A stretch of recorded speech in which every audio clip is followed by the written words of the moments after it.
The morning I got it, it was nice. A nice May morning. What made it nice was it kept my breakfast down. And the squirrel I spotted in algebra 2. Oh, oh, that's okay. Because according to page 1 of Rage, which is no longer available, my mum didn't say that I could watch this. Ladies and gentlemen, this is Christine, John Carpenter's Christine. Um, Not quite sure, but yes, based on a Stephen King novel. Uh, Early mid 80s, I needed to say my mum said I could watch it to see this one. My main memory was just having had an idea of the same tapes. I was in there on a weekly basis.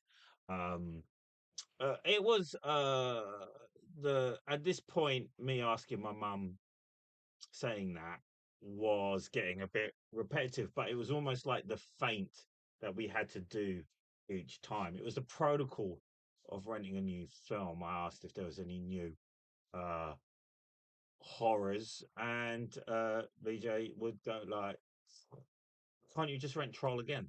This is that point now, so we're at the apex of fate and the dark. Christine was there, not aware of Stephen King at this point. He said his car comes alive. I said, "Oh, so it's like Herbie," and he just looked at me. Uh, Rented it. It's not like Herbie at all. For those who, it's a steep. It's got like the film's 40 years. The book, um, I read soon after. We're going to talk a lot about my relationship with this film and through the ages. Young man bullied at school, overbearing parents. Is coming up to the senior year, finishing his senior year and looking at college in the late 1970s.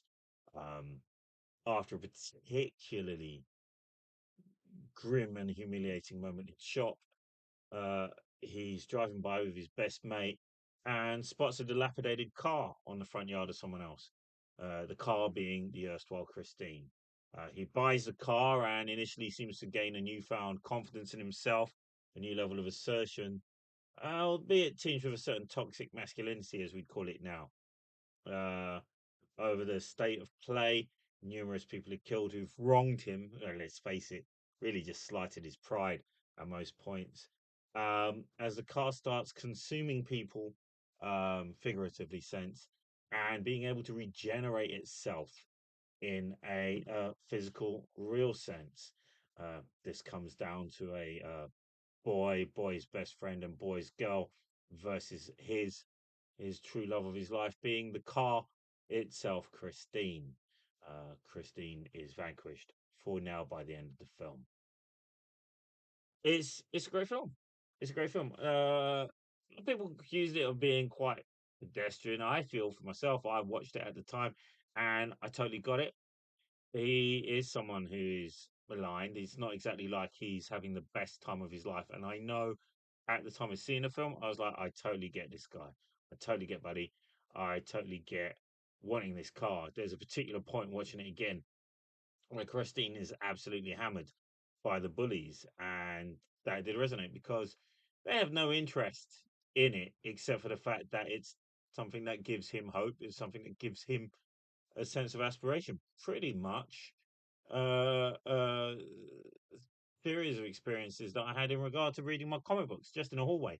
I'd made the mistake of I knew that I wouldn't hang out in any of the big areas. I mean, I was bullied, boohoo on one level, but the thing that I'll always remember about it, really, even more than the individuals, is these were bored kids who just hated aspiration, not success, not success. Posh kids didn't get bullied in my school because there'd be consequences, but aspiration that had to be killed within its own.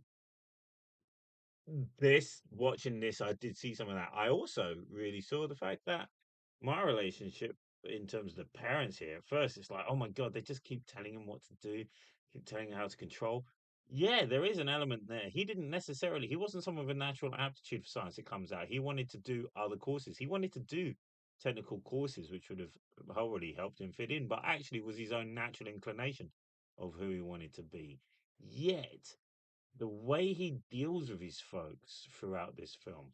Okay, the we discussed it element for a teenager can is just tell them no. Just tell them no, you're too young. Don't gaslight the situation with a teenager. Uh, doesn't change the fact that he's absolutely disrespectful. Yet they're giving him the stuff that he wants. They're signing off the card, they're allowing it to register.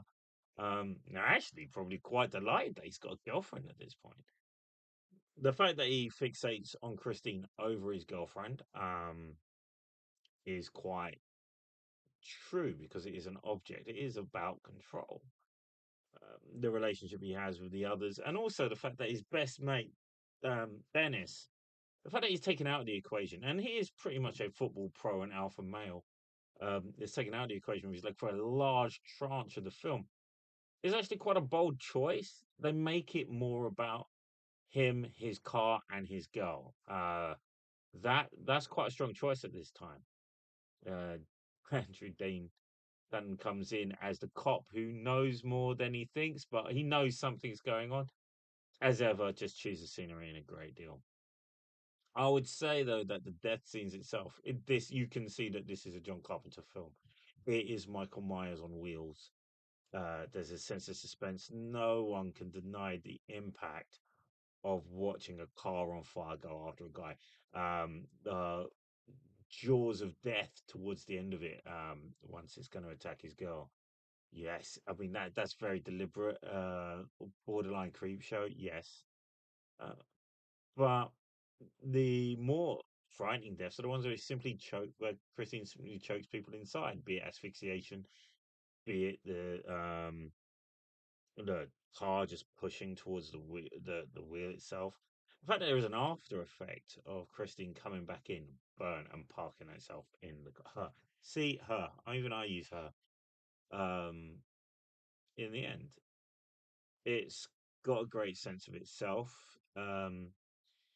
If anything, I would also mention the fact that it plays teenagers relatively as they are. Yes, these are all people in their early 20s. That's pretty much apparent. But the way they behave, oh yeah, trying to chat up each other, trying to boister each other. Yeah, I'd say that's pretty spot on to my recollection. And given the fact that even when it was made, it's sort of set in the past. This is this is how life was then. The Cunningham element showing that this is a far cry from Happy Days. Although I will say that the metamorphosis of a bit more confidence, the losing the glasses, the sudden Arthur Fonzarelli of it is played well. It is played well. Um, and when he dies, it is tragic. This is a young man. I would say in closing, it is a good portrait of that fixation that you can have when you're lost, when you're young, when you're bullied. Um, for myself, I do look back on it. Um, try and move forwards, not back. And I would say, yeah, as much as I would say he could have been a bit more open, I think everyone's acting as well as they can given their understanding at the time. I do have much more sympathy for his parents. I really do. Um, trying to filter it, trying to not so much control but mitigate his choices, but allowing him those choices. Um, when he's just telling them to fuck off. I mean, Jesus. I'm 47, and it just made me more resolute about the fact that I'm not going to have kids for two reasons. One, I'm 47, and two, math. So I'm not dealing with a 16-year-old at 60. To conclude, it really is a good watch. Arguably, maybe a bit long. There are some longers in it, but I do think that it holds up. Parts of it where I'd like to have seen more of the backstory of Christine, but then we're talking more about, it's two-part mini series. As a watch, it was really good to return to. It made you think about social dynamics because you know what? The schoolyard doesn't really go away. I made the mistake of thinking I could get away from the schoolyard by getting into stand-up comedy. That was just leaving Dinosaur Island to live in the Thunderdome when it comes to machismo and bravado and cheap bullying called as, claiming that you're oversensitive. Um, in short, the reason why I look back and I do regret that, um, on a tangent, Stephen King's Christine as a book really gave more got me into reading. And there's a reason why I have that Batman books. It's a story called Rage. Rage got associated with and found in a number of people who sadly committed shootings within America to the point that Stephen King himself has withdrawn Rage. For myself, I actually gave me, but then again, I live in a country without guns. Um, a point of contact that I was not the only person who would feel that way in certain terms. So the car is the enabler, but Buddy is very much the engine of it all. I think that's a strong lesson to be learned in terms of anyone in education today. And with that public service announcement, don't forget to read books and don't drive dark. Okay. Thank you. Bye bye.